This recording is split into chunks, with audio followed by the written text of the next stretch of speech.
Salam, selamat pagi. Kita akan masuk dalam renungan pagi. Mari kita berdoa.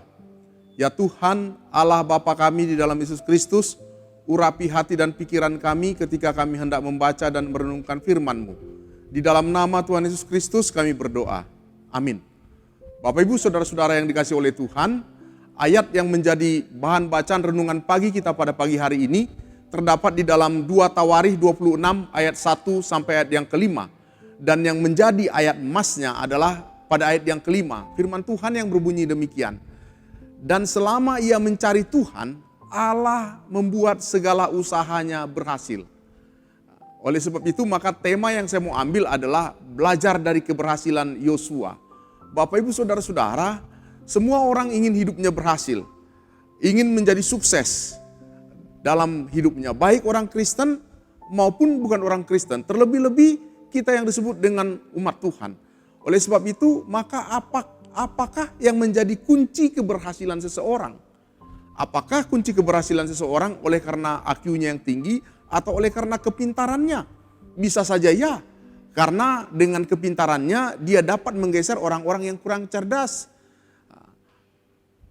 Lalu apakah kunci keberhasilan seseorang oleh karena relasinya? Bisa jadi ya, karena dengan relasi yang luas, dia bisa mendapatkan kemudahan dari rekan-rekannya. Atau apakah keberhasilan seseorang oleh karena uang? Bisa juga ya.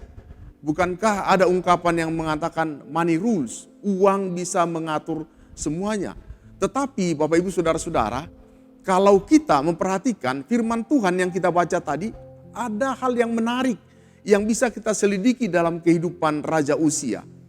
Uzia adalah seorang raja ketika dia masih muda. Ketika dia berusia 16 tahun, dia dinobatkan menjadi raja atas Yehuda. Kalau kita bisa melihat dalam situasi pada waktu itu, apabila dia mengandalkan kekuatannya sendiri, sebagai seorang raja maka dia tidak mampu menjalankan tugasnya.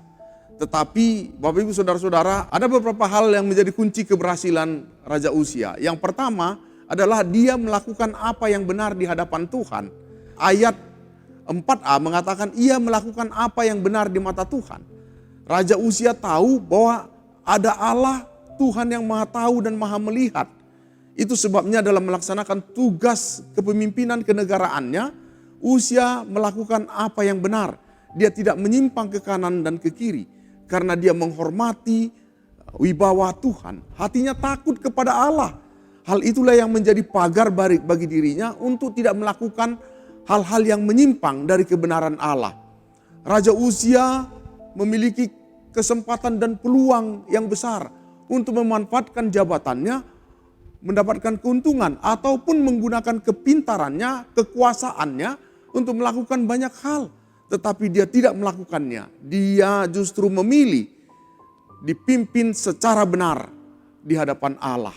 Itu kunci yang pertama. Yang kedua adalah Bapak Ibu saudara-saudara, dia memprioritaskan Tuhan secara total, menyeluruh dalam kehidupannya. Pada yang kelima dikatakan ia mencari Allah selama hidup Zakaria yang mengajarnya supaya takut akan Allah. Bapak Ibu, ayat ini mengatakan bahwa dia mencari Allah. Sebagai seorang raja, Uzia pastilah memiliki kesibukan yang luar biasa. Waktunya terisi dengan berbagai macam agenda-agenda kekerajaan.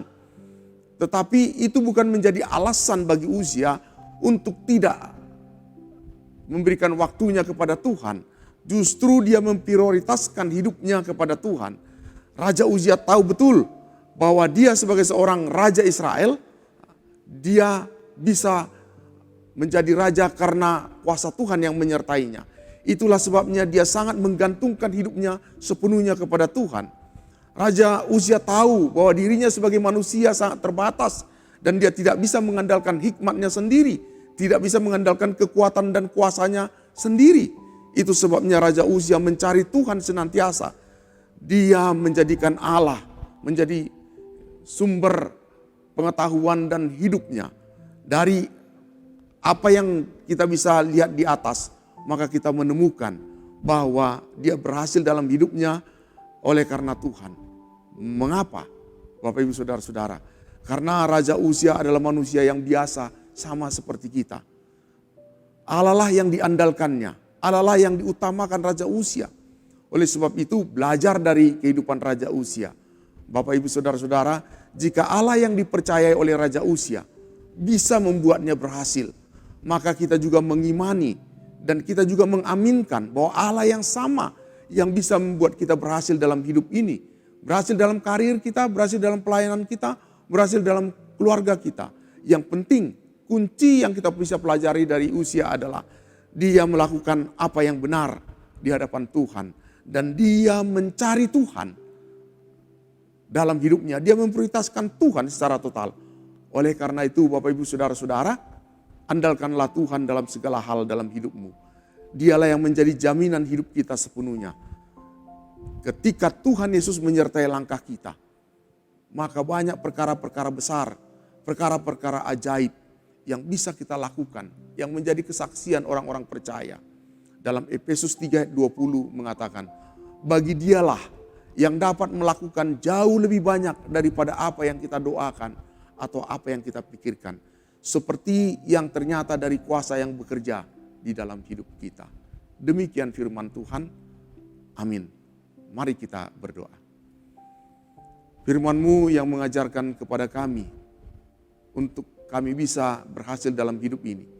Maka kami harus hidup melakukan apa yang benar di mata Tuhan. Dan memprioritaskan Tuhan dalam seluruh pergumulan hidup kami. Mampukan kami melakukannya, di dalam nama Tuhan Yesus Kristus kami berdoa. Amin.